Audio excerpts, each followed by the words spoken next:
Dans l'onglet Accueil, il y a l'outil de sélection, donc la flèche, qui nous permet de sélectionner une broderie ou une partie de broderie. Alors je vais charger une broderie, donc je vais cliquer dans le petit dossier et je vais prendre une broderie qui se trouve dans la bibliothèque du PE Next. Donc j'ai cliqué ici sur la broderie papillon et je clique sur ouvrir. Donc la broderie s'affiche dans la zone de travail. Pour sélectionner le papillon, j'active donc la flèche et je clique sur le papillon. Une fois que la broderie ou la partie de broderie est sélectionnée, il y a des petits carrés qui s'affichent. Alors, les petits carrés de coin servent à agrandir ou à diminuer la broderie, aussi bien en hauteur qu'en largeur. Donc ici, je prends un petit carré, je garde le doigt sur la souris et je fais glisser ma broderie jusqu'à la dimension désirée.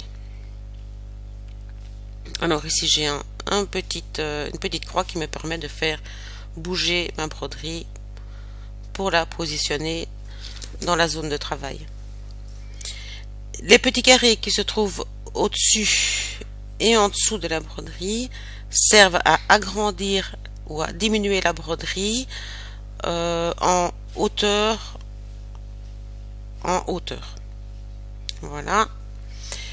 Et les petits carrés qui se trouvent à gauche et à droite nous servent à agrandir ou à diminuer la broderie en largeur. On voit toutes ces mesures ici en dessous. Donc on voit les mesures de la broderie, le nombre de points. Ça se situe toujours en bas à gauche. Voilà. Il y a aussi un petit rond rouge qui nous permet de faire une rotation. Donc la petite flèche, donc je mets le curseur de ma souris tout près du rond rouge. Je clique, je garde le doigt sur la souris et je fais pivoter ma broderie dans le sens que je veux. Voilà. On va faire encore un petit peu. Et voilà. Alors dans l'onglet Accueil, il y a aussi l'outil couper, copier, coller, dupliquer, effacer. Tout ça c'est pour se trouver dans le presse-papier. On a les outils texte, piqûre manuelle, ligne zone, qui sont des outils que l'on emploie en création manuelle. Ces outils-là, je vais vous les expliquer dans une vidéo individuelle, tout à fait à part. Alors, on a les outils de création automatique, donc de forme automatique. Ici, j'actionne le carré, le cercle et l'arc de cercle. Donc, il y a un petit peu toutes sortes de formes. Et à côté, on a encore des formes différentes. Donc, il y a étoile, lune, enfin un petit peu de tout, trèfle, cœur. Alors, pour insérer une forme automatique, donc ici je vais prendre le cœur, je clique dessus. Voilà, je voudrais positionner par exemple mon cœur ici. Donc, je clique à cet endroit-là. Je garde mon doigt sur la souris et je fais glisser ma souris jusque quand j'ai la grandeur voulue. Donc, on se retrouve ici avec une broderie où il y a du contour et du remplissage. Si je ne veux qu'une zone de remplissage sans contour, je désélectionne l'outil de contour, ou le contraire. Si je ne veux qu'un contour, je désélectionne l'outil de remplissage. Je peux également changer mes coloris en cliquant sur la bobine et en prenant une autre couleur. Il existe plusieurs points de contour et plusieurs points de remplissage.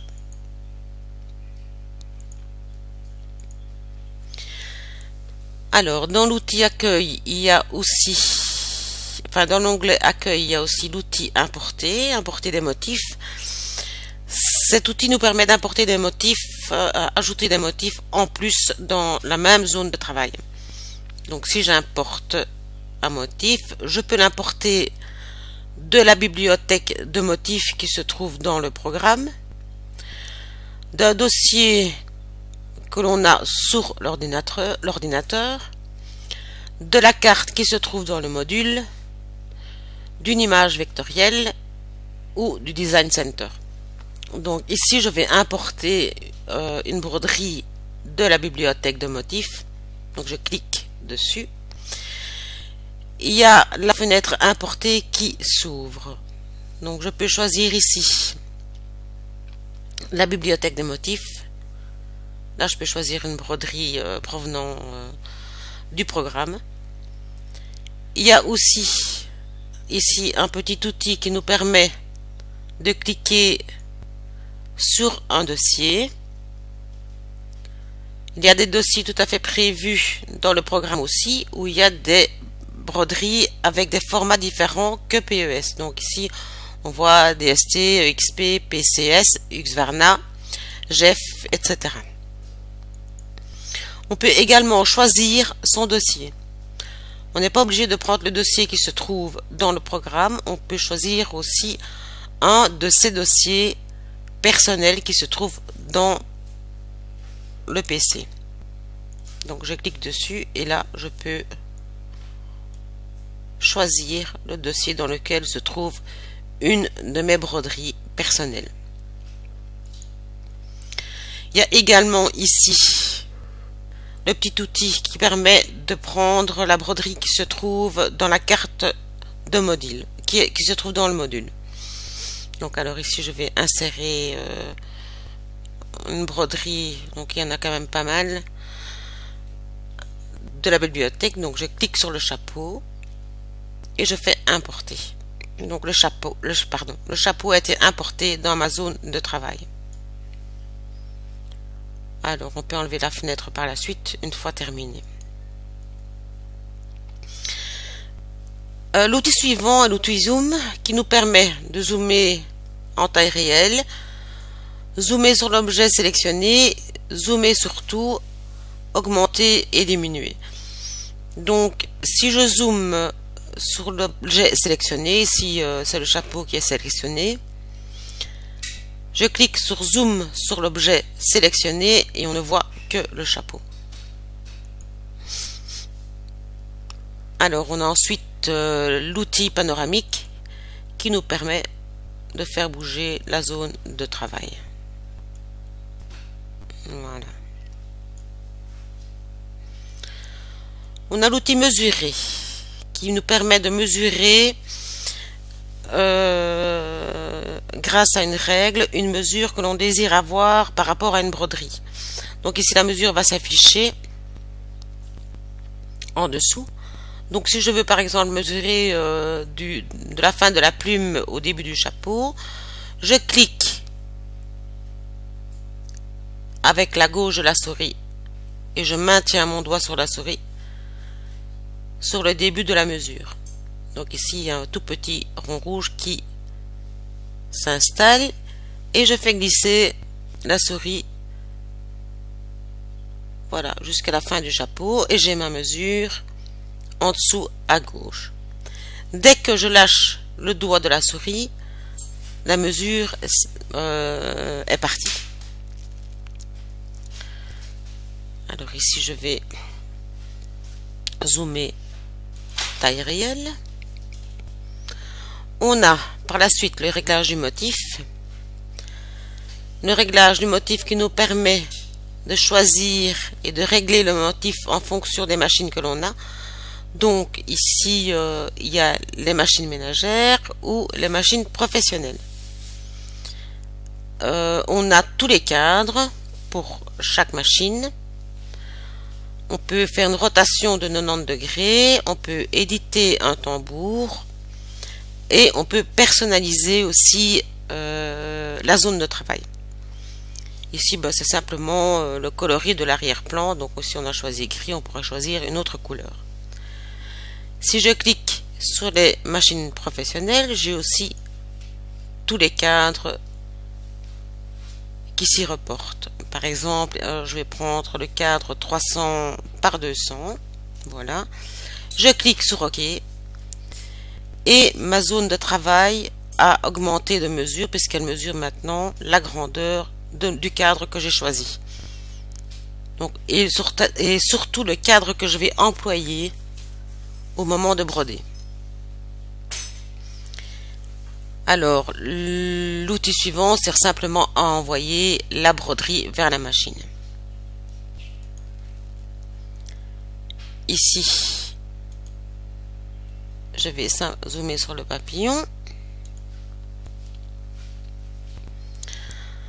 Dans l'outil flèche, on retrouve deux autres outils. L'outil de refaçonnage, si je clique dessus, voilà, on voit tous des petits carrés qui nous permettent de changer la broderie, si jamais on a fait une erreur ou si on veut simplement changer la forme d'une zone de broderie. Donc je vais zoomer un petit peu.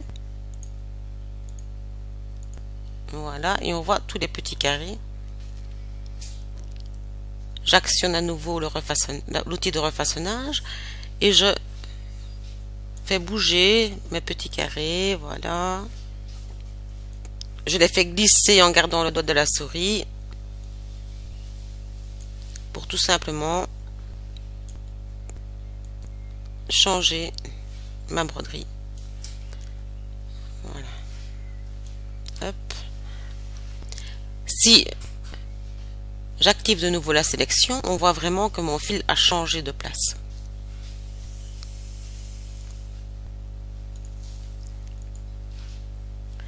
Alors, je vais faire un cercle automatique. Donc je clique sur le cercle, je fais à nouveau glisser la souris pour la création de mon cercle. Voilà. Je vais zoomer sur l'objet sélectionné pour vous montrer le point d'entrée et de sortie du cercle. Alors le point d'entrée, donc c'est le début de la broderie, c'est là où va commencer la machine à broder. Donc c'est la flèche entrante. Je peux bouger ce point et le mettre autre part. Comme cela, la machine peut démarrer à l'endroit où je désire et terminer également à l'endroit où je veux.